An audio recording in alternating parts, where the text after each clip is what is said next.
Hello guys, welcome back to our channel. आज मैं कोटी गोबा 3 के ट्रेलर को एक्सप्लेन करूंगा।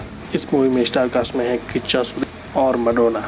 इस ट्रेलर को शुरू करने से पहले मैं आपको बता दूं कि इस ट्रेलर में सबटाइटल न होने की वजह से हमें जो समझ में आ रहा है हम वो आपको बता रहे हैं। इस ट्रेलर की ओरिजिनल लैंग्वेज कन्नड़ा है और ये मूवी कन्नड़ा लैंग्वेज मूवी है।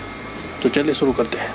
ट्रेलर की स्टार्टिंग में दिखाया जाता है कि विदेश में न्यूयॉर्क के किसी शहर में 3 बम ब्लास्ट होते हैं जिसमें 40 क्रिमिनल मारे जाते हैं और ये बम ब्लास्ट किया जाता है एक आदमी के द्वारा, यानी कि किच्चा सुदीप का जो लुक दिखाया जा रहा है वो बहुत ही डिफरेंट है। इसके बाद वो एक कार को हाई स्पीड में चलाता है और इस सीन में दिख रहा है गाड़ी को तेज चलाने की वजह उनके पीछे पुलिस पड़ी हुई है। इसके बाद के सीन में हमें आफताब दिखाई देते हैं जो क्राइम ब्रांच के हेड है और वो मीडिया के सामने कबूल करते हैं कि हम दोषी को जल्द से जल्द पकड़ लेंगे। और इसके बाद के सीन में दिखता है कि गुंडे इधर उधर गिरते नजर आ रहे हैं, कोई दरवाज़ा तोड़ के तो कोई बिजली के तारों पर। इसके बाद के सीन में दिखता है कि गुंडों को पिटाया जा रहा है और उनकी खूब धुलाई की जा रही है और ये धुलाई कर रहा है सत्या, यानी कि किच्चा सुदीप। इन फाइट सीन्स को देखकर हम ये कह सकते हैं कि इस मूवी में कमाल के एक्शन सीन्स होंगे जिसको देखकर पब्लिक बहुत एंजॉय करेगी। इसके बाद के सीन में किच्चा सुदीप का अलग लुक देखने को मिलता है जिसमें वो सिंपल जीन्स और शर्ट में नजर आते हैं। इस फिल्म में शायद डबल रोल है किच्चा सुदीप का, एक जो हीरो है और एक जो बुरे काम कर रहा है। इसके बाद एक सीन में किच्चा सुदीप के साथ एक छोटी लड़की भी नजर आती है। अब इस छोटी लड़की का क्या रोल है वो आपको फिल्म में पता चलेगा। इसके बाद के सीन में आशिका रंगनाथ दिखती है जो किच्चा सुदीप के साथ डांस करती हुई नजर आती है। इनका रोल सिर्फ इस गाने तक ही सीमित है जो गाना है पटाकी पोरियो। इस गाने में ये आइटम सॉन्ग करती हुई नजर आएंगी। फिर इसके बाद के सीन में किच्चा सुदीप एक फैमिली के साथ नजर आते हैं। ये फैमिली किच्चा सुदीप की इस फिल्म में होगी। इसके बाद के सीन में कुछ इशारे करते हुए नजर आते हैं वो किसी को। फिर इसके बाद मैडोना को दिखाया जाता है जो इस फिल्म में किच्चा सुदीप की लवर का रोल निभा रही है। दोनों की लव भरी केमिस्ट्री इस फिल्म में आपको नजर आएगी। फिर इसके बाद के सीन में एक धमाका होता है, यानी कि गोली चलती है। वो गोली एक कांच के गिलास पर लगती है जिसका इशारा किच्चा सुदीप पर था। इस सीन से मेन स्टोरी शुरू होती है।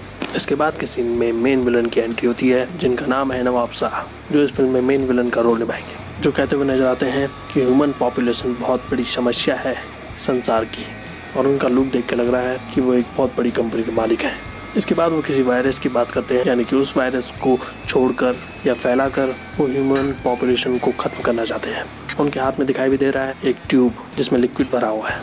फिर किच्चा सुदीप इसके बाद फैमिली के साथ नजर आते हैं जो बहुत खुश है। इसके बाद के सीन में पी रविशंकर नजर आते हैं जो जेल से रिहा हो रहे हैं। फिर इसके बाद किच्चा सुदीप पुलिस के बीच नजर आते हैं और उनके हाथों पर बेड़ियां बंधी हुई है। वो एक कुर्सी पर बैठे हुए हैं और उनके सामने कुछ फोटोज नजर आ रही है जो एक टेबल पर रखी हुई है, यानी शायद उनसे पूछताछ की जा रही है किसी केस के सिलसिले में। और इसके बाद श्रद्धा दास नजर आती हैं जो एक इन्वेस्टिगेशन एजेंट है और वो इन्वेस्टिगेशन ऑफिसर आफताब के साथ काम कर रही हैं और ये किच्चा सुदीप से पूछताछ कर रहे हैं।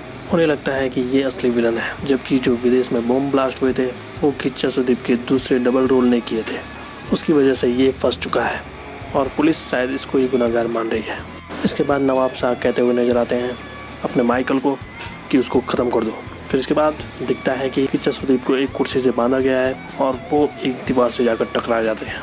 फिर इसके बाद के सीन में दिखता है कि पुलिस ने किच्चा सुदीप को घेरा हुआ है और उनके ऊपर बंदूक तान दी है। इस सीन को देखकर ऐसा भी लगता है कि शायद पुलिस नवाब शाह से मिली हुई है जो उसके इशारों पर काम कर रही है। इसके बाद के सीन में किच्चा सुदीप का पहला रोल नजर आता है जो कि किच्चा सुदीप का बुरा वाला कैरेक्टर है और वो किसी से लड़ाई करता हुआ नजर आता है। फिर इसके बाद के सीन में किच्चा सुदीप का दूसरा रोल पी रविशंकर से बात करता हुआ नजर आता है। उनके साथ एक आदमी भी मौजूद है और वो आपस में बात करते हुए नजर आते हैं कि इस सत्या का डबल रोल है, यानी उन्हें पता लग गया है कि ये डबल रोल का खेल है। फिर इसके बाद के सीन में सत्या फॉरेन में नजर आता है जो गुंडों को पीट रहा है और वो अपने हमशक्ल की तलाश में वहाँ मौजूद है और वो उसे ढूंढने की कोशिश कर रहा है। वहीं वो हमशक्ल अभी भी दिखता है और वो मर्डर कर रहा है। वहीं सत्या के साथ उसका दोस्त भी वहाँ मौजूद है। बाकी इसके बाद फाइटिंग नजर आती है जो बहुत कमाल की है और बहुत से गुंडों से लड़ते हुए नजर आ रहा है। बाकी बाइक एक्शन सीन भी इसमें नजर आएंगे। बाकी सत्या अपने हमशक्ल से मिल पाएगा या नहीं वो आपको 14 तारीख को पता चलेगा जब ये मूवी थिएटर में रिलीज होगी। यहाँ पर ये ट्रेलर खत्म होता है। तो आज के लिए बस इतना ही। ऐसी वीडियोस देखते रहिए हमारे चैनल पे। Thank you so much.